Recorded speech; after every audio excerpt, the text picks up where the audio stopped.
I recently had a subscriber reach out to me. Let's call him Hardworking Harry. Hardworking Harry said, "Hey, Shauna, I'm doing everything I'm being taught to do, yet I'm not able to make any consistent sales in my shop. Please help." So I popped into Hardworking Harry's shop, and the shop looked great. He had a beautiful banner. He had his shop policies filled out. He had all of his listings organized into sections in his shop. The listing photos were beautiful. The pricing was good. All of the listing photos within the listings looked very nice. He was even niching down.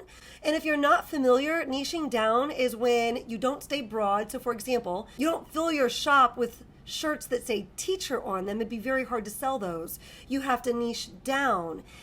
So for example, you'd sell a design that's targeting a third grade teacher that likes coffee, or a kindergarten teacher who's looking for that special shirt to wear the last day of school. So we had that down. You might be scratching your head right now. Well, geez, what was he doing wrong then? He even had a bunch of social proof. That just means 5-star reviews. Lots of 5-star reviews. And had a good number of sales. So why could he not start getting consistent sales in his shop? But then I dug a little deeper. And it was actually his social proof that told me the whole story. Okay, in just a bit, we'll loop back to exactly what I saw in his social proof and what the exact mistake was so you can make sure that you're not making this mistake. Let's talk for a minute how Hardworking Harry can go from, let's say, 87 sales to 8,793 sales. And how can they do it as fast as possible? And how can you do it as fast as possible? In the end, Hardworking Harry was just missing this one piece. And that one piece was consistently doubling down on what was working. But what does that even mean? What does that look like when you are applying it? And how do you accomplish this in your own shop?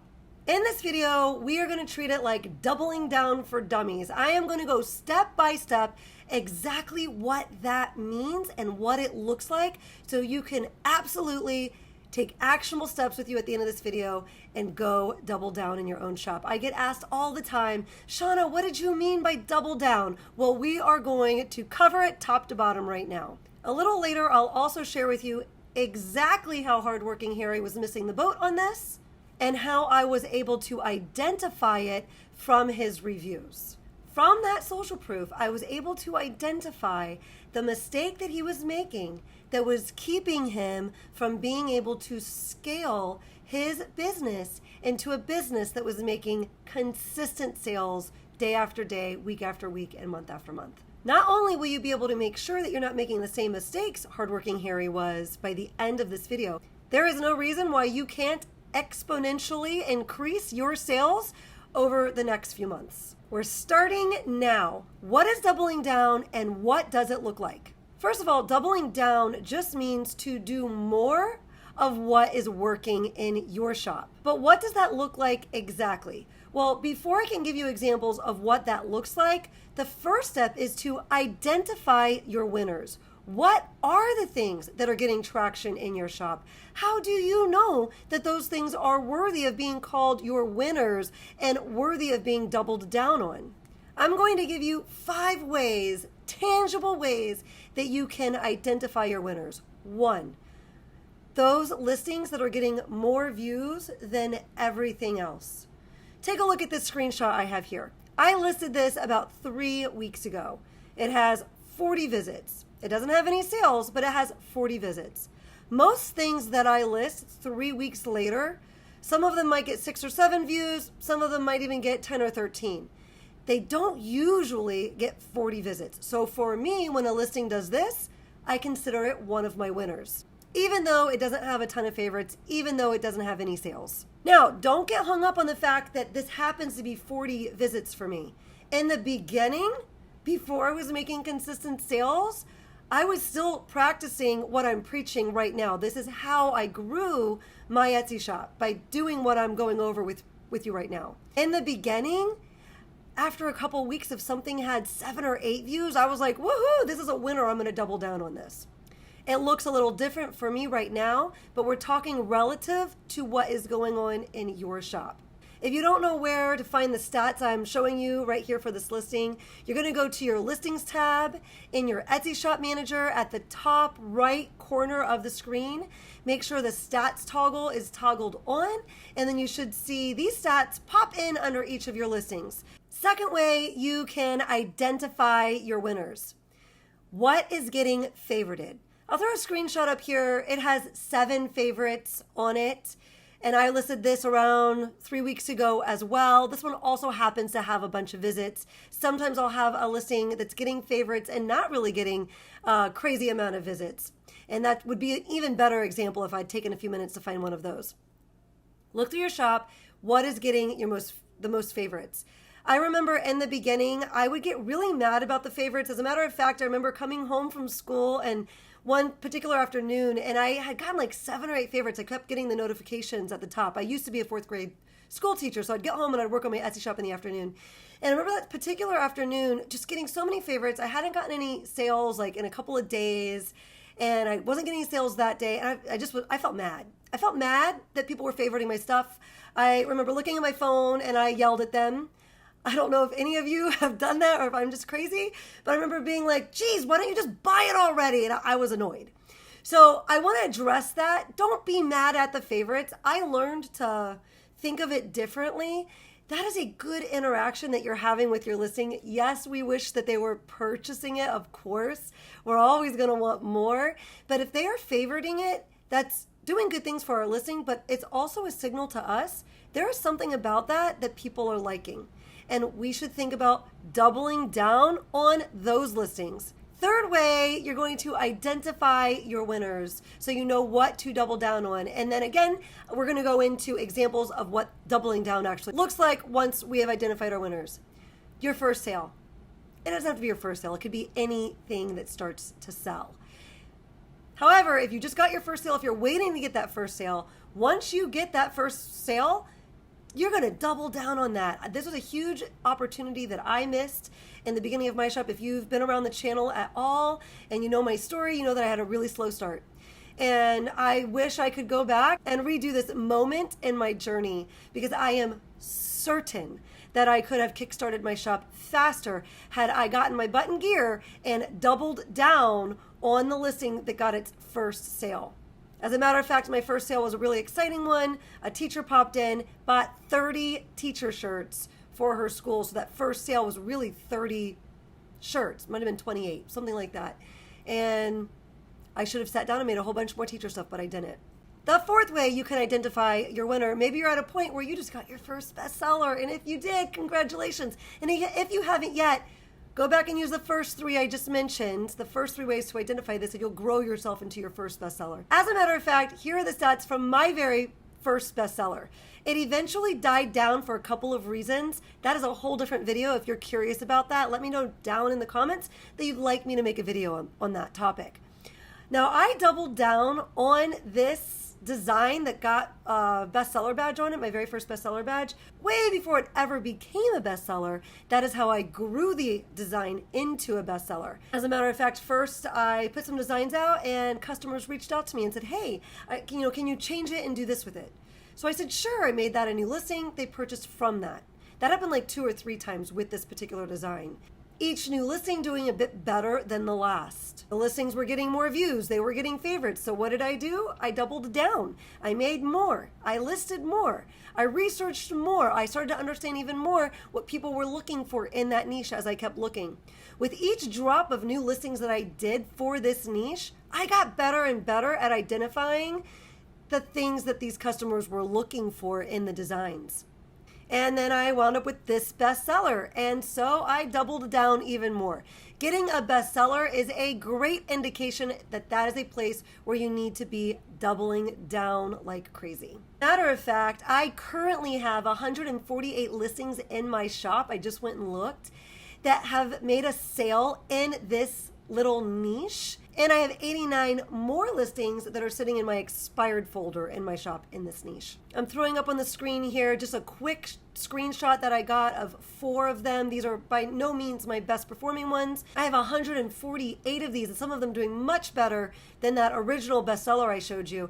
And the others doing what I'm showing you right now, you can see how this adds up to a lot of revenue. I am sharing these behind the scenes numbers with you because I am about to hit $1.5 million of revenue in my shop, and I've only had my shop a little over 3 years. I have never treated a niche that I've been in that I wanted to build out or a sale that I've gotten as a one and done type of thing. It is something that I have consistently doubled down on, and this is the secret sauce of what I've done to help build my shop.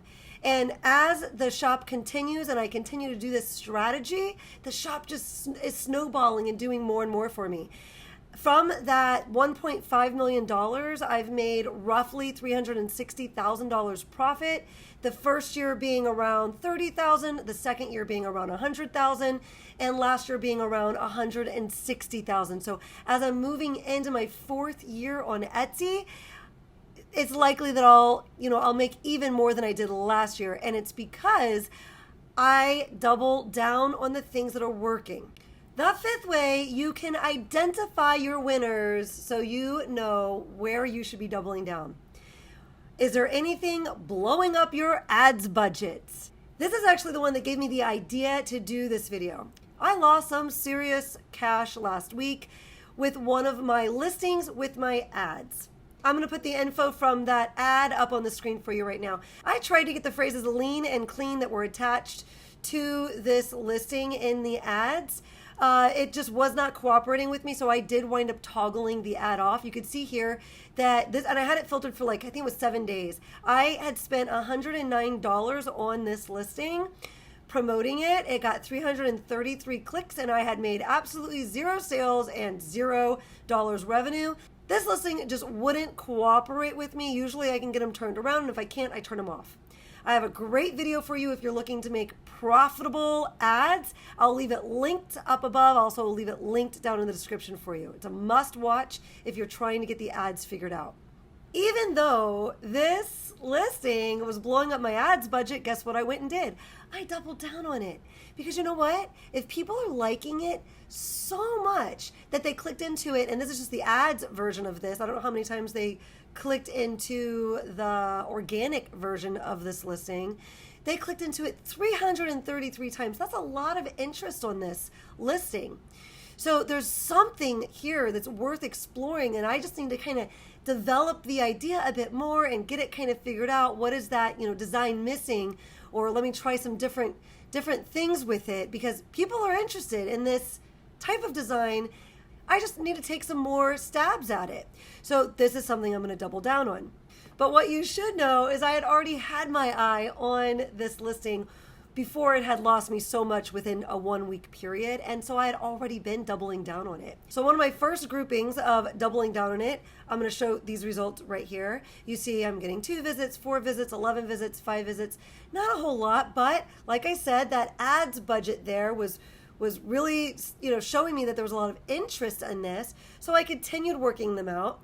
And here is a sampling of more designs in my attempt to double down on this particular design. And this one's got 148 visits, 540, 97, 6,095. And these are leading to sales. Not only are these leading to sales right now, this particular niche is super hot right now. I'm all over this niche, and I am going to continue making money from these listings all the way through mid-September. The niche that I am working in here and that I'm showing you the results from is the teacher niche. I did create an entire resource which does reveal the sub-niche of the teacher niche that I am working in right now and is generating all this traffic to my shop. I will leave that resource linked down below if that's something that you'd be interested in. So to recap where we are so far, in order to scale your shop, you need to double down. Before you start doubling down, you need to identify your winners, the things that you are going to be doubling down on. You can do that in 5 ways. The listing that's getting the most views, the listings that are getting favorited, that first sale or any sale thereafter, the things that are getting bestseller badges, and anything that's starting to blow up your ads budget. Now for the fun part, let's get into what it looks like to double down. But before we do, if you found any value from this video and you want to let me know it, please take a second to go down and boop the like button. If you're a regular around here, I'm so glad to have you back. And if you're not a regular around here, but you are enjoying this content and would like to see me pop up in your feed more often, I'm gonna invite you to go down and give that subscribe button a little hug. Now let's double down on those winners that we've identified. So what exactly does that look like? I'm going to go over 3 ways with you. The first way is we simply make more designs in that niche. I'm going to put an example up on the screen right now. This is a baseball grandma listing. If this were in my shop, I would start by making more baseball grandma designs. But I wouldn't stop there. I would also start making just more grandma designs in general. And then I would even make lots of designs in other little sub niches. Baseball grandma is a sub niche of grandma. What else is there? We could do football grandma or any sport. We could do a bunch of garden grandma listings. We could do grandma and mini listings. We could do personalized listings where we're adding the grandkids' names or we're adding the year she became a grandma. It is endless, but I would be doubling down not only with baseball grandma, but grandma in general. And quick side note, I'd also be setting my listings up very similarly to the best-selling listing there. So I'd probably have that main image being the grandma version of it, and then those side images and the underneath images showing that I can do Grammy and Nana and Gigi and all of those options, since that was the listing that was doing so well to begin with. How to double down strategy number 2. Let's take the design that's doing so well, and now let's figure out how to take elements of that design and pull it into other niches.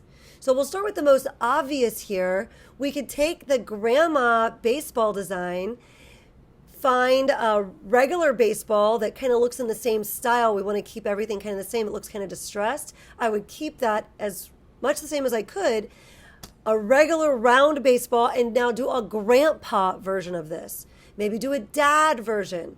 Keep the heart and do a mom version. Do an aunt version. Or we try baseball grandma mixed with some other trending looks. We're already getting traction in that niche, so let's see what else we can make happen. In My Blank era is super popular on Etsy. So maybe we do a couple versions of In My Baseball Grandma era. Maybe we even incorporate that heart-shaped baseball within that new design. Another really popular look is those bootleg t-shirt, those bootleg wrap t-shirts. I'll throw an example up on the screen here for you so you know what I'm talking about. Maybe we do something up with this that incorporates a baseball and something about, grandma, baseball grandma, and they can personalize it with pictures of grandma there. Sleeve print is another really popular thing. I might take my exact design that's doing so well, list it again, but this time offer sleeve print. I could do that on a short sleeve shirt, where I could now offer the kids' names on the sleeve. Third way you can double down on something that's working, take that exact design and put it on another product if it makes sense. I think this design with the baseball grandma example that we're doing could make sense on a tote. It could make sense on a tumbler or on a mug. It would definitely make sense on a sweatshirt. That'd be the first place I'd go with that. And then going back to that sleeve print, I would absolutely do a version. I'd probably do 2. I'd put it on a sweatshirt just the way it is. Again, listed with the same first mock-up photo showing the other options. And then I would also list it again, showing that you could do the sleeve print. And I'd do a cute little sleeve print where she can add her grandkids' names to it. And there's really a step 3 here. First, you have to identify your winners. Then you have to know the effective ways that you should be doubling down on your designs. And then lastly, you have to know, well, for how long are you supposed to double down on something? Just how many new listings should be inspired by that design? Remember that bestseller, my very first bestseller I shared with you earlier? That I have 148 listings in my shop current that I've made sales in, 89 in my expired folder that I've never made a sale in. So I struck while the iron was hot at that time, and I've just continued. But what I didn't tell you was that was one little sub niche. Like, it's kind of like the baseball grandma. I have 148 baseball grandma listings in my shop. If we go with that example, I have 457 in this example grandma designs. And I have just kept listing consistently over time. Not only do I have 457 active grandma designs and 451 expired grandma designs from that niche I was talking about earlier from my very first bestseller. That niche makes me a lot of money only because I chose to strike while the iron was hot, and I continued striking this entire time. I've just doubled down on it like crazy. I've done this in a couple of niches in my shop. So how many designs is enough? For how long should you be doubling down on something? Well, that all depends on how big you want to scale your shop. There is no such thing as too much. If you want to maintain sales you already have, you could double down less. If you create nothing new, you will slowly decrease in volume of sales. If you want to scale and make more and more, then you double down as best you can, as much as you can, while you are trying to scale your shop. For those of you wondering about Hardworking Harry, the way I was able to identify the mistake Hardworking Harry had made, I went down into the reviews and I started finding that there was a particular listing that was firing off like crazy. It was getting 5-star review after 5-star review. I must have found like 25 reviews, 5-star reviews in a period of like 2 weeks for this one design. Let's just say it was a baseball grandma design. So the next thing I did is I went into the search bar for the shop and I put baseball grandma to see how many new listings Hardworking Harry had created in that niche. Because surely if they were doing everything they are being taught to do, they would have doubled down on that so they could get momentum going and start getting some real action happening in their shop. But turns out it was a one and done deal. There was just that one listing in the shop. So it was a huge missed opportunity. In fact, the visual that kind of like popped into my mind when I discovered this, I imagined someone taking 2 sticks and rubbing the sticks together and trying to get a fire started. You can imagine how difficult that would be, how hard it would be. And you get some smoke going. That's like this listing. They've been listing, they get one to fire off. They're trying to get the fire going in their shop.